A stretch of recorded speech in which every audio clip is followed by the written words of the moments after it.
Ya, ini kan PR bagi banyak orang tua nih yang sudah punya anak pastinya. Apalagi untuk mereka dengan anak-anak special needs seperti itu. Ini kan challenge banget ya. Jangan sampai beban selama pandemi ini akhirnya menular ke anak, anak jadi ikutan stres, kan nggak boleh seperti itu Nah, ya. benar Jadi sekali. kita Ya, harus benar. benar-benar bijak banget nih sebagai orang tua. Tapi kalau ngomongin tentang anak-anak special need, apalagi mereka harus standby di rumah gitu ya untuk belajar dan lain sebagainya. Apa yang biasanya yang paling sulit kalau kita ngomongin anak harus standby di rumah untuk belajar dan lain sebagainya ini, Miss? Sebenarnya itu yang paling sulit itu mengkondisikan anak ya. Karena kan mungkin rutinitas yang terbiasa mereka jalani di luar, akhirnya harus berpindah rutinitasnya di rumah. Jadi pengondisian anak itu yang paling sulit. Jadi kan anak kan moodnya, karena anak-anak berkebutuhan khusus moodnya tuh moody, naik turun ya kan. Kayak roller coaster ya. Jadi kita yang harus menyeimbangkannya itu yang sulit memang. Kalau akhirnya ada orang tua yang memiliki 2 atau lebih anak, seperti di mana salah satunya anak-anak special need. Nah, orang tua kadang-kadang bingung nih, karena nggak mau ribet, atau mungkin nggak tahu juga caranya, akhirnya cara mendidiknya disamakan aja sama anaknya yang lainnya, seperti itu. Nah, pertanyaannya kemudian, apakah cara mendidik anak-anak dengan special need ini harus dibedakan atau disamakan saja dengan anak-anak yang lainnya ini, Miss Gia?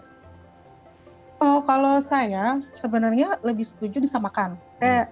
Karena gini, tidak ada bedanya cara mendidiknya, hanya lebih diperjelas. Jadi anak special need ini mungkin lebih kita harus membutuhkan sesuatu yang jelas dan konkret. Jadi biar dia paham apa maksud kita, dan biar dia paham, seperti contoh, kalau kita mau bilang, nak taruh uang ini di atas meja.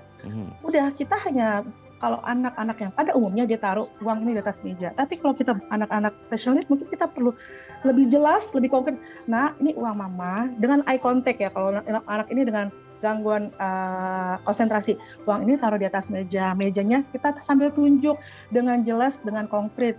Mejanya meja warnanya bisa disebutkan, terus bentuk mejanya bisa disebutkan, seperti itu. Jadi memang tidak ada bedanya cara mendidiknya, hanya lebih jelas dan lebih konkret untuk anak-anak lebih paham. Nah, untuk anak-anak special needs sendiri nih, yang kalau harus menghadapi belajar secara daring, ini gimana? Maksudnya apa yang bisa mereka rasakan selama hampir mungkin 1,5 tahun ini? Dan kalau akhirnya mereka ngerasa bosen gitu ya, sama tadi seperti Miss Gia sebutkan, udah mulai tantrum, aduh itu bingung lagi tuh orang tua. Gimana tuh Miss Gia? Sebenarnya gini, tantrum itu kan terjadi kalau ada sesuatu yang tidak pas sama mereka.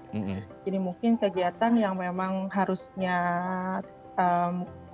yang A, jadi tiba-tiba berubah jadi B gitu. Jadi, dan untuk mengubah itu memang butuh penyesuaian.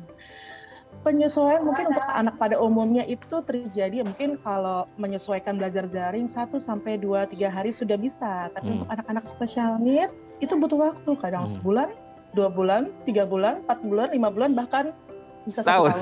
Tergantung dengan di sini tergantung dengan bagaimana mereka menerima dan menghadapi itu, dan bagaimana tingkat atau karakter tipikal kekhususannya ya. Semua tergantung karakteristiknya mereka. Jadi dengan cepat, pola yang memang berubah, kita harus terus membiasakan. Jadi orang tua jangan menyerah. Dia marah, ya sudah.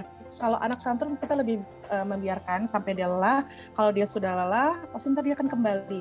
Saat dia kembali sudah baik, selesai dari tantrumnya, kita kasih pemahaman. Kalau untuk metode khusus sebenarnya mungkin ada. Jadi memang kalau sebelum memulai pembelajaran atau sebelum kita memberikan pembelajaran pada anak special need, kan kita memang harus ada asesmen ya, Mas Raden ya. Nanti dari asesmen itu hasilnya akan ketahuan tipikal anaknya, seperti Mas Raden bilang, apa kelemahan, kekurangan, dan apa yang bakal harus kita lebih tajamkan lagi, mau itu akademisnya atau keterampilannya. Setelah mendapat asesmen, berhasil asesmen keluar, baru kita akan bisa menemukan metode pembelajaran yang pas. Nah, biasa metode pembelajaran ini memang setiap anak beda-beda.